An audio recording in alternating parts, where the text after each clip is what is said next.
going, Dylan? I am so great. Yeah? I'm feeling wonderful. Wonderful. It's a new year, new yes. you. New year, new me. Yeah. Truly fantastic.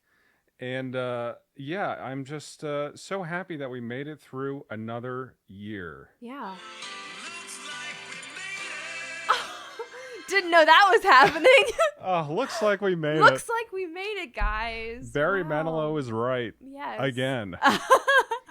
We are in 2025, and I'm feeling fantastic. Yeah? Never been better. Yeah? I am wired. Really? Okay, Yes. Tell me more about that. Speak on that. I have started a new routine in the morning. Okay. You seem energized and peppy. Oh, yeah. I'm feeling very peppy. So, yeah, in the morning, I get up and I put my feet on the floor and I shout, "Let's do our best today!" And then I go to work.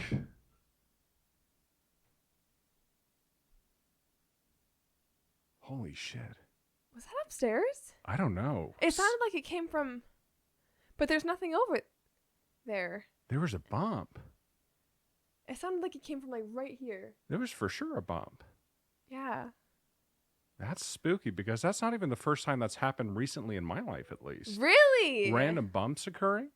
Maybe it picked it up. It probably did. Yeah, I was at the gym the other day, and it's adjacent to a pickleball organization. Oh. And I was getting my reps in, and then all of a sudden the mirror just like rattled, and nobody touched the mirror. Oh. So I assumed somebody was playing pickleball a little bit too hard on the other side of the wall. You can never pickleball too hard. That's wiser words have never been spake. Thank you. How are you doing, Madison? Not great. Not great. Surprise, surprise, Dylan. Yeah. I am sick. Again. And it's bronchitis. You have to find a way to break this generational curse I'm of trying. bronchitis that you seem to carry with you. The way to break it is to just not have kids. Or maybe you need to carry Madame Zeroni up the mountain. I don't know. I'll carry her anywhere she wants me to take her. Oh, I'll be wheezing and stopping a lot and using my inhaler, but I'll take her wherever she wants to go. This is how many times you get bronchitis a year if you had to estimate? This year was more frequent, I would say. Under 5. Under 5? Under 5. Yikes. That's still a lot. It's still a lot. I think, well, I kind of I've not been better since Thanksgiving because my nibblings got me sick at Thanksgiving, and I just never got better. So then they got me sick at Christmas. Uh-huh. So it's like it feels like I have bronchitis on top of bronchitis because I was not healed from the first time. Double bronchitis. That's not a thing. You're stacking bronchs. That's what it feels like. Oh my god. So yeah, it feels like I just can't breathe. Well, like I said earlier today, sometimes we're stronger in the bronchial places. Oh god. So, yeah.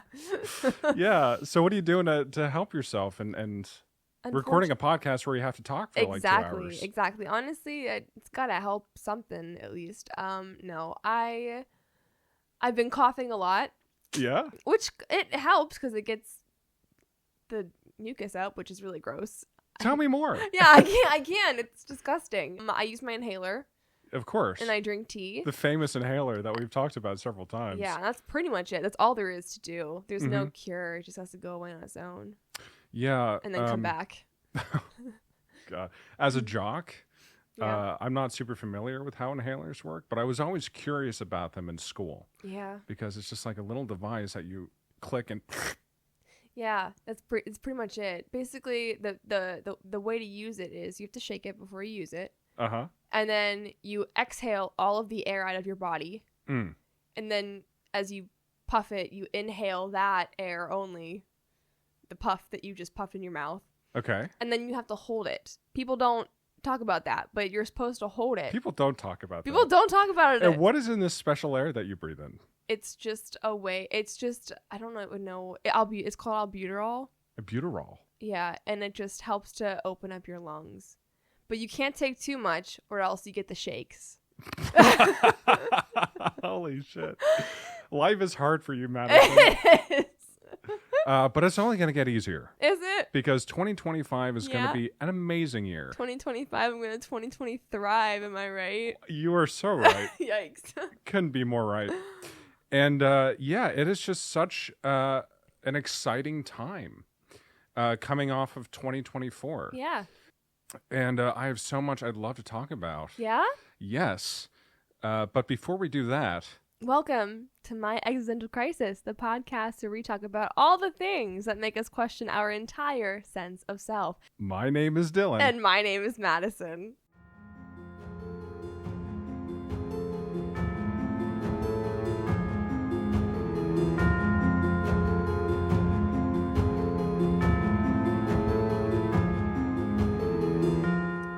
Dylan, what are we talking about today?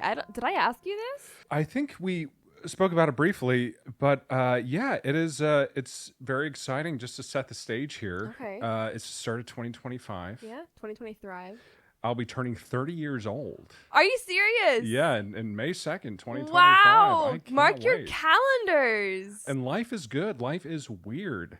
Reality has settled into this sort of high strangeness, I like to call it, with the mystery drones, UAPs, credible claims of a multiverse, the telepathy tapes. I remember what you're going to talk about now. Giant faces next to the moon. What? Sentient water. What the fuck? Is this real? Yeah, this is all real. Mysterious fog and more. 2024 has been a blast for conspiracy theorists and absolute hell for their loved ones. Oh, okay. And as we move into 2025, I personally can't wait to see what new developments are around the corner. Right. Today, I'd like to talk about one very special moment that some people missed. It wasn't exactly small. It was an incredible leap in technology. But it went somewhat under the radar with everything else going on. In 2023 or 2022 or any year in the 2010s, this piece of news might have been a year-defining development. But in 2024, we've certainly had our hands full. What am I talking about today? What are you talking about? Thank you so much for setting me up. I'm talking about Google's quantum computing chip, Willow, the biggest thing in computing since the computer. Damn. To really get a grasp on what we're talking about, I'll give you an overview of quantum computing, what it means, how it works, and why it's so impressive. Quantum Computing 101. How much do you know about quantum computing? Absolutely nothing. Cool. So I look like I would know anything about quantum computing. You have glasses? So yes. So kind of. Yeah. Okay. Well, computers, as we typically know them, use something called bits. This is the smallest unit of data represented as either a 1 or a 0. Traditional computers operate on what are called logic gates, which are like small circuits that process these ones and zeros to perform calculations and make decisions. They take input, which are these bits, and give an output. This simple mechanism is compounded millions or even billions of times to perform more complex tasks, and this is a kind of system we've been using for decades. It's been pretty effective. We've achieved some incredible stuff, but we're still limited to the ones and zeros at the core of these traditional computers. Quantum computing gets a little weird with it. Okay. Instead of using bits like a conventional system, quantum computers use qubits. A qubit can exist in a combination of states being 1 and 0 simultaneously. Instead of a logic gate, these computers use quantum gates. Okay. That okay was much more I'm trying so hard. These process qubits using quantum principles, allowing qubits to remain a 1 or 0 until the qubit, quote-unquote, collapses into a definite state, either a 1 or 0. Okay. Because of this, quantum computers can evaluate many possible solutions simultaneously. They don't have to go step by step like a classical computer. Oh, yeah. It's making sense now. Pretty fucking cool. First, huh? I was like, what does that mean? And then you explained it. Now I know what it means. That's how explanations work. Now I know what you're thinking. Do you? Yes. I don't know what I'm thinking. You're thinking, Dylan, since qubits rely on quantum properties like superposition and entanglement, aren't they highly sensitive and prone to decoherence? It's exactly what I was thinking. Honestly, couldn't be closer to the truth. Well, the brainy scientists at Google have accounted for these issues and created a stable space in which quantum computers can exist. Don't even worry about it. Phew. Now that we have a basic understanding of quantum computers and how they work, we can get into Google's incredible new piece of technology, the Willow Chip. It's a quantum computing chip that Google claims is paving the way toward a useful, large-scale quantum computer, the likes of which the world has never seen. And they want to attach it to AI. Oh. Scary. Yeah, kinda. A little scary. Yeah. If you think about how, incredibly intelligent regular AI is. Yeah. Imagine that, but quantum. Quantum AI. You can attach quantum to anything. Okay. And make it sound really neat. I have to pause real quick. Okay. Speaking of quantum, have you ever seen the show Quantum Leap? With Scott Bakula. It's all I can think of when you keep saying quantum. I have not. It's an incredible show. Everybody go do your homework. Besides reading up on with the Willow Chip, watch Quantum Leap, and then you'll understand how it works. And what is the plot in the show? I understand that Scott Bakula is able to swap into different bodies. Yeah, basically something happened to him. What happened to him? What happened to Scott? Something happened to Scott. Oh no. But basically, he quantum leaps into different timelines, into different bodies. Interesting. To Body solve yaddy problems whenever he's needed. So he doesn't know who he's getting swapped into. He doesn't know, where he's going. He has to figure that out on the fly. It just happens randomly. He doesn't choose it. Do these people consent to having their body invaded by Scott Bakula? Well, Scott Bakula... No, you know what? That's a great question. I don't know. I would like to think so because whenever they are done needing help, he goes away. Gotcha. Well, so personally, I would like to be consulted before Scott Bakula. What a sentence. Definitely bleeping that out. Can I have a tissue or something? Yeah, I don't know. All right. Enough. In their press release, Google gets a little braggadocious about this chip's capabilities. The sheer braggadocio on scale. Braggadocio. I'd hope so. I'd hope their braggadocio scale is off the charts. They created a pretty cool thing. Truly, it's quantum braggadocio. Quantum braggadocio. If you can believe it. To give you an idea of what I mean, one of their headings in this press release is 10 septillion years on one of today's fastest supercomputers. What does that mean? Yeah, that was actually the next bullet point that I have. What does that mean exactly? Well, as a measure of Willow's performance, it performed a computation that would have taken one of today's fastest supercomputers 10 septillion years to complete. And it did this computation in under 5 minutes. Oh. To give you an idea of how powerful that is, 10 septillion years is 10 to the 25th power. Yeah. That's 10, 0, 0, 0, 0, 0, 0, 0, 0, 0, 0, 0, 0, 0, 0, 0, 0, 0, 0, 0, 0, 0, 0, 0, 0 years. That's crazy. Think billion, but more. Listen, folks. Think billion, but a lot more than that. A lot more than that. Over triple that. Even more? Oh, that's why I said over triple. Think of a trillion. Think of a trillion. Even more than that. Even more than that. And that's years. That's insane, actually. That's actually crazy. Honestly. Big round of applause for humanity. Honestly, it's achievements like this that make me proud to be a human. All the time you hear bitter pessimists talk about how dumb and doomed we are, but I've never subscribed to that, and it's nice to be affirmed in my beliefs at least a little. Yay! Now, later in that same press release...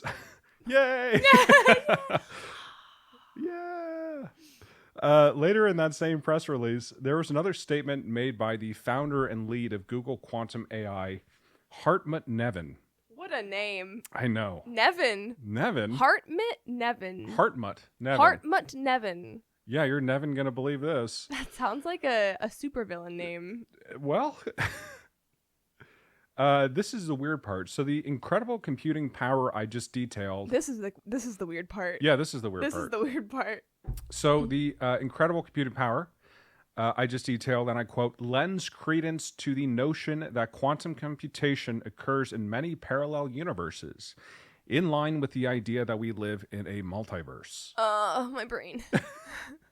It's okay. In a parallel universe, your brain's perfectly fine. Oh, no. I don't know. In a parallel universe, I don't have bronchitis. Yeah. Yeah, actually. Give me that one. I mean, I don't know what to tell you. Although later into this this segment, I'm going to tell you some exciting ways we can take advantage of parallel universes. Okay. Can you first explain how we know that is true? Yes. Well, before I get into that. Okay. Nevin just drops that quote that I gave in the middle of the press release and moves on. Just like, oh, yeah. Yeah. So why did he say that Willow's capabilities support the idea of a multiverse? Yeah, why did he? Please tell me. Yeah, I'm certainly interested to know. I don't understand. Yeah, so let's go back to what he said, that the 10 septillion year computation they made lends credence to the idea that quantum computation occurs in parallel universes. His reasoning is really tough to explain in a simple way because all the explanations require a pretty solid understanding of quantum mechanics. Love that for me. I know all the quantum mechanics in our audience are creaming their jeans at the moment. They've been waiting for a moment like this for 48 episodes. Yeah. But all the jocks in our audience are completely lost. All the jocks and all the... Yep. Being a jock myself, this segment was pretty mind-bending. Yeah. But I'll break it down in a way that I hope makes sense. So, in Google's press release, Nevin mentions the multiverse prediction that was first made by David Deutsch. David Deutsch was one of the first scientists to explicitly link quantum mechanics with the concept of a multiverse. His work in the 80s expanded on the many worlds interpretation of quantum mechanics proposed by Hugh Everett in the 50s. The many worlds interpretation suggests that every quantum event causes a universe to branch into multiple coexisting realities. Oh, no. For example, if a particle can exist in two states, the universe splits into two versions. Oh, okay. One for each state. If a qubit can exist in two states, you see where this is going. Yes. A 1 or a 0, branching left or right. Instead of a wave function, quote unquote, collapsing into one of two states when a measurement is made, both outcomes are realized in separate parallel universes, one of which is ours. Okay. In this way, a quantum computer doesn't choose a single answer, but instead uses multiple universes to explore all possibilities at once. Each computation occurs in a distinct branch of reality, leveraging these many branches to solve problems impossible for classical computers. That's why it's so fast. Okay, so it's so fast because it's jumping through universes and looking at all the outcomes in the universes and figuring out what is the correct one. Yeah. Essentially, it's taking advantage of all the parallel universes and all the possibilities and then using that information to determine an answer. Okay. And that's why it can perform a computation that should take 10 septillion years in less time than it takes to unload a dishwasher. Isn't that the truth? Though us guys might just take 10 septillion years getting around to that anyway. Am I right, ladies? The efficiency of quantum algorithms can best be explained using this multiverse framework, and the computational ability of Willow aligns with this idea. That said, Deutsch's interpretation is just one of many ideas in quantum mechanics, and evidence is still needed to confirm or disprove the multiverse explanation. How do you confirm or disprove that? I guess you move to a parallel universe where you're able to confirm or disprove that. Oh, yeah, yeah, it's so simple. Oh, yes. Now, what do you think about this theory? From my simple brain, it does you not... You should give yourself more credit. I'm not a jock by any means. Oh, you're wearing glasses. Exactly. I'm a theater nerd. Yikes. It's even worse. For my simple brain, I do not understand that. What part don't you understand? I understand what they're saying. Okay. And how they're saying that because two things cannot exist at once. Yes. There must be a multiple place that is going. So like a parallel universe. So that they can both exist simultaneously. Yeah, because qubits are able to hold 1 and 0 simultaneously in a thing called superposition. Yes. And then that wave function essentially in basic quantum mechanics collapses into either a 1 or 0 upon measurement. This alternative idea says that both a 1 or a 0 are realized at the same time, but in parallel universes, one of which is ours. And that's how we arrive at 1 or 0. Why can't they just both be... Because they're not physical things. It's qubits? Just... Yeah. They are. The 1s and 0s are physical things? The qubits are physical. I think just the 1s and 0s are the pieces of information that are stored within the qubit. But see, that's what I'm saying. Yeah. So that's the part that I'm fuzzy on. Because I understand that two physical things cannot exist in the same place at once. Right. But two things that are not physical, things that are digital, like information, couldn't they exist in the same place at once? I don't know. I don't know. That's where my brain hurts. And I'm like, yeah, I can see where they're going with it. But if it's not a physical thing... Oh, my new computer! Oh, my God. And that's why we got a cheap one. Duct tape that sucker. Ladies and gents. Okay. What was I saying? Oh, how digital information can exist in two places at once. But couldn't it? Like, my information on my computer exists in two places at once. I think the information being perceived as a result is what they're talking about more. Okay. So it's not necessarily like... It's the outcome that's being focused on. Okay. And, I guess in my brain, again, my lack of knowledge that I have on how computers work is probably what's at the core of this. Couldn't you just hypothetically compute all of those 1s and 0s at the same time? I cannot do that now. But the computer could. Sure. It can compute all those 1s and 0s at the same time? Yeah, which is what it does. Classical computer or a quantum computer? Quantum computer. Well, it uses, I think, at the present moment, like 10 to 100 qubits together. Okay. And those qubits can be either a 1 or a 0, and they exist in superposition, which means they're both 1s and 0s. Until the result is provided and that wave function collapses into 1 or a 0. But the idea is the wave function doesn't collapse. There's no collapse. Okay. There's actually just... It's either a 1 or a 0. Okay. And it's two separate realities. Okay.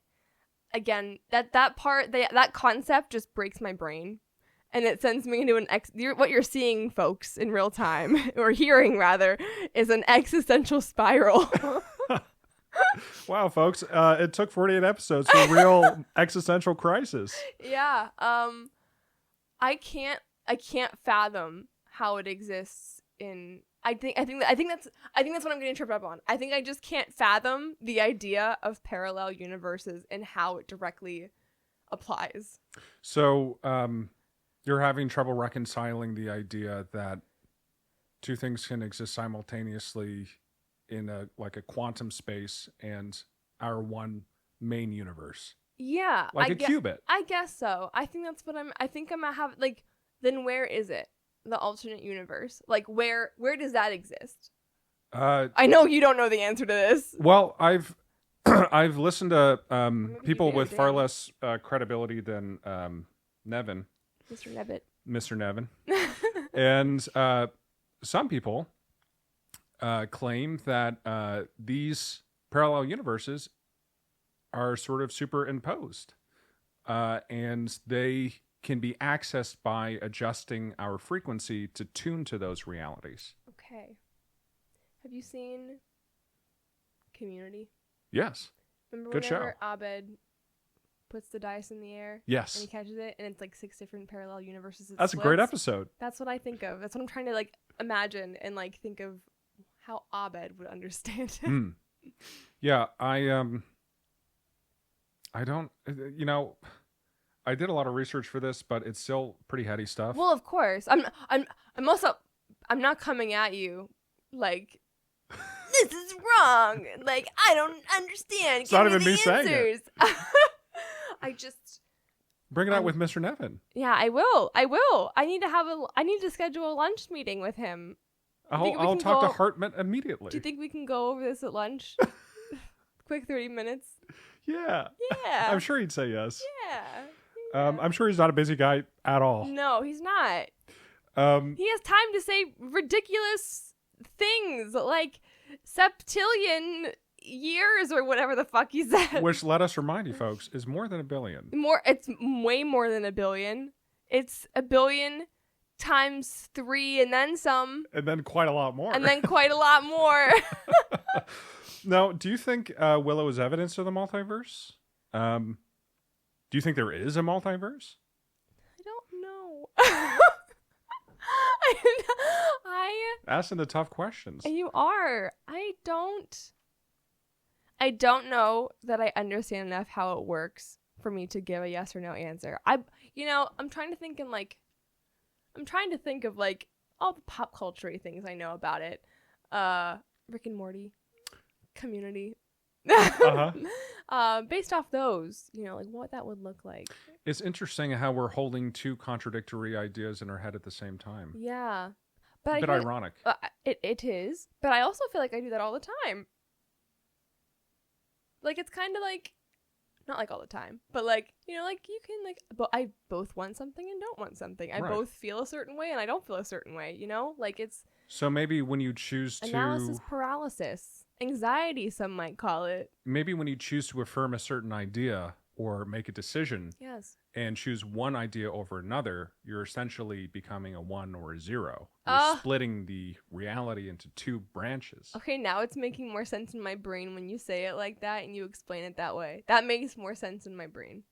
It hurts my brain a lot more, but it makes more sense. Yeah, we're quantum leaping. We are quantum leaping. Every time we make a decision, we are breaking the universe into another universe. Yeah. That's freaking bats.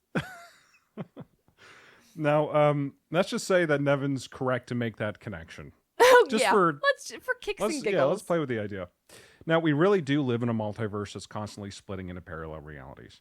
What does that mean for the way we go about our daily lives? Great question. Well, some people take this idea very seriously, and they believe they can capitalize on it. There's a somewhat large community of these people with their own methods of hopping between parallel realities, manifesting their wishes by attuning to their desired reality. Okay. Which really takes the many worlds interpretation and just shamelessly runs with it. Now, if there's a parallel universe where you suddenly come into a lot of money tomorrow, why not shift yourself into that reality? It's a great question, honestly. If there's a parallel universe where you have everything you've ever wanted, naturally, that's a good reason to do a little more research into the methodology. I would sure say so. Which is exactly what I did by checking out WikiHow. Oh, of course! That's right. WikiHow has a page on how to jump between parallel realities. Of course it does. Because of course it does.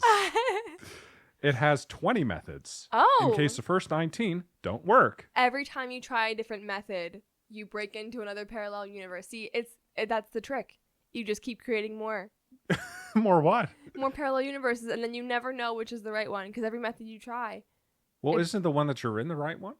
I don't know, is it? If you're trying to leap to get more money or marry Josh Groban or something? Like, just me? It's okay. Oh, man.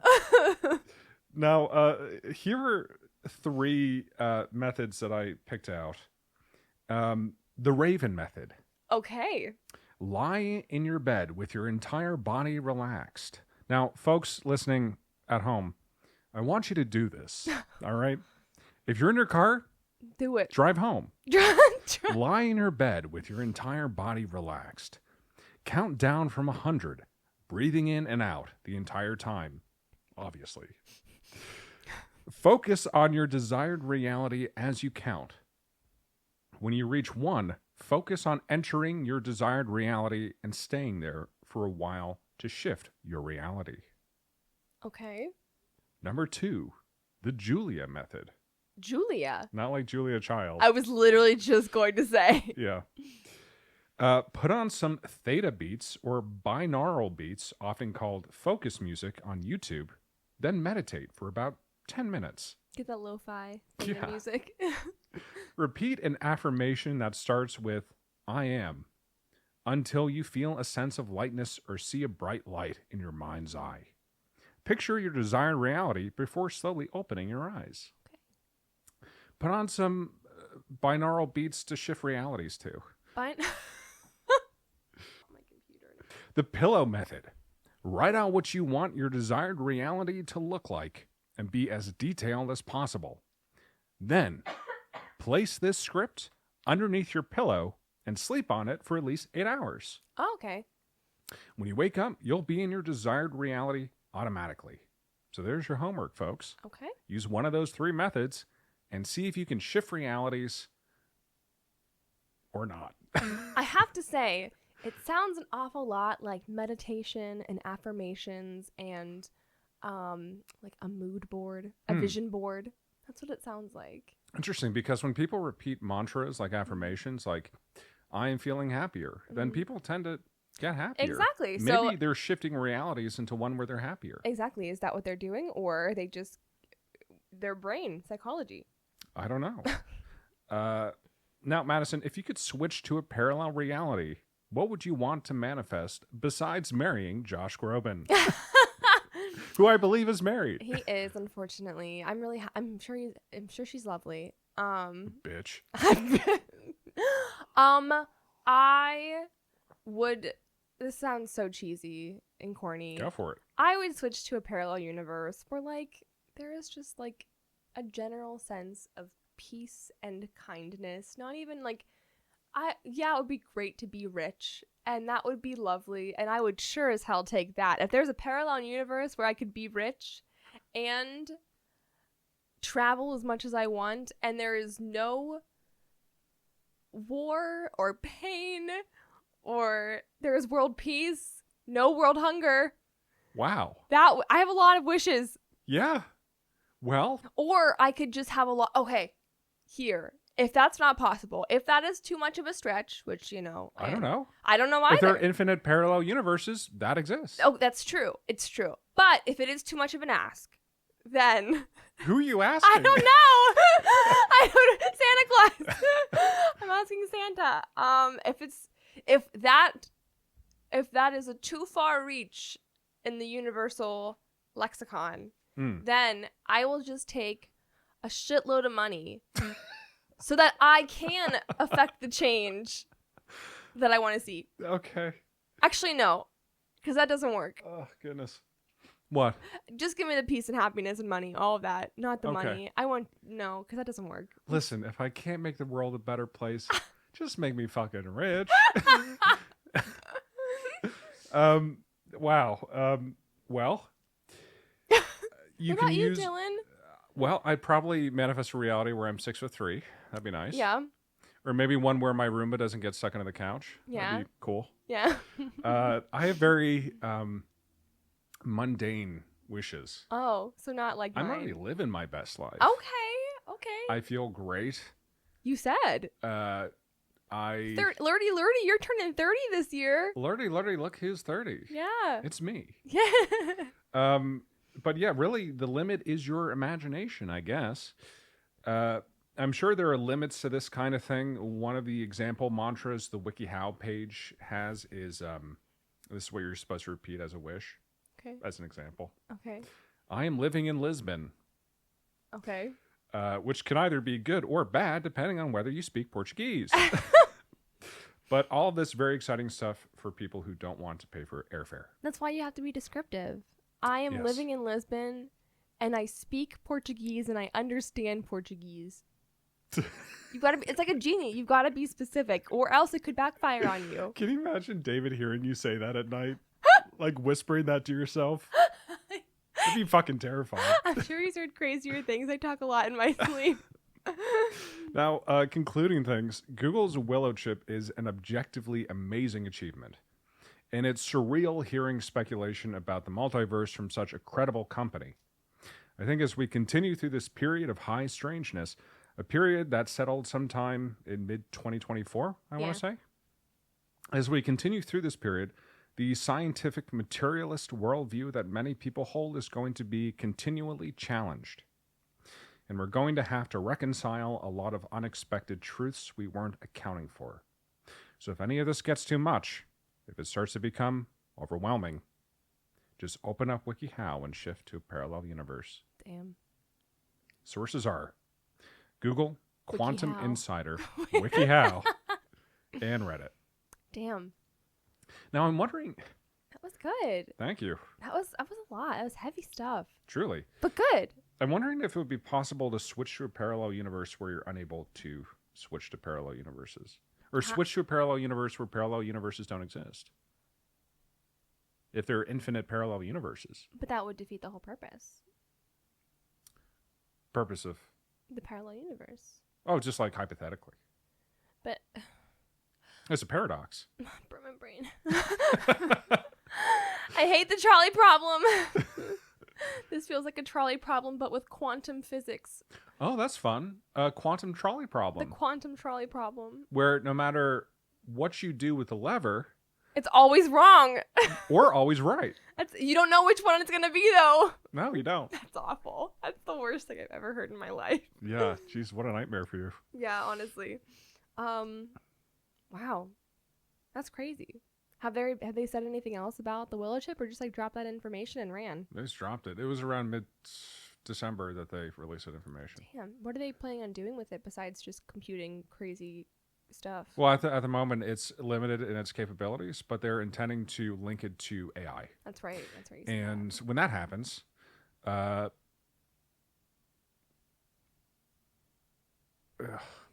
mean, when that happens, AI is going to be so capable that there won't be anything that we can't solve.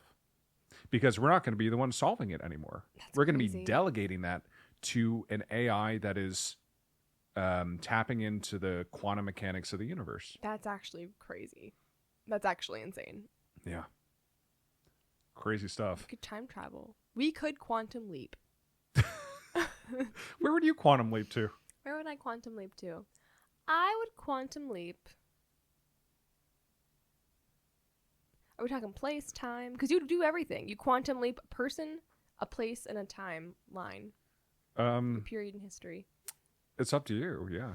I have to do all of them. Damn, that's a lot to think about. I would probably quantum leap. Got it. Ooh. I would quantum leap to a Broadway star who's making it to the big time. She's just starting to dabble in movies and film, and my job is to help her not get into any PR crises. That's very specific. It is. Now, this rising starlet, yes. Does she have any agency when you quantum jump into her? Or are you in full control of the body? Oh, I'm in full control of the body. So she's ambitious, she's excited, she has the talent and the willpower to make this happen. Exactly. And then, bam, it's gone. You're in control. It's gone. All that ambition and talent vanished. No, that's not what I meant.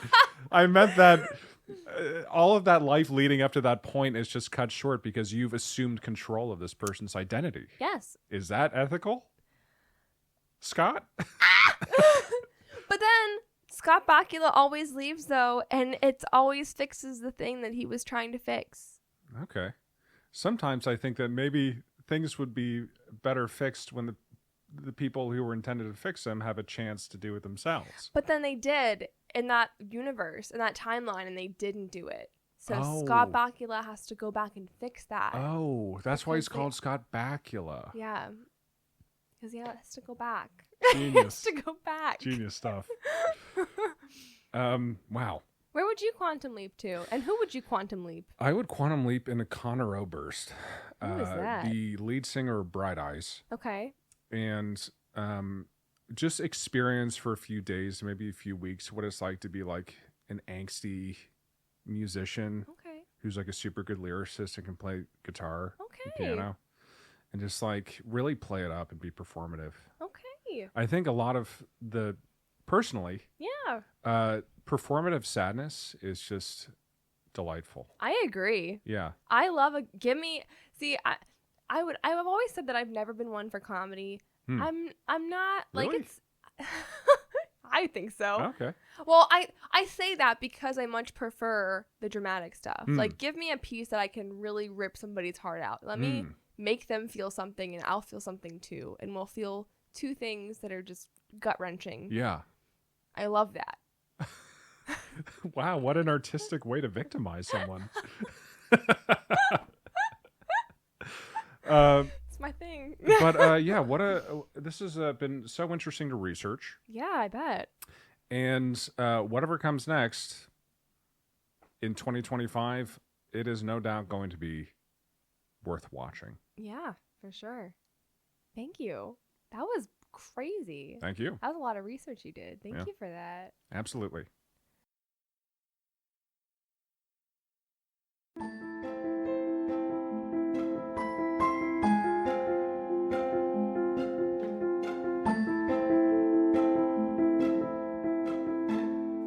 All right, folks.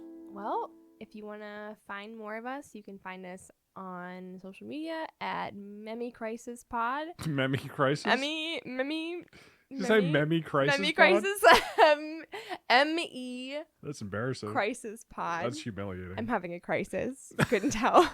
Me Crisis Pod. That's why. Madison Epley Crisis. The podcast. Oh, that's why it's M-E. Yeah.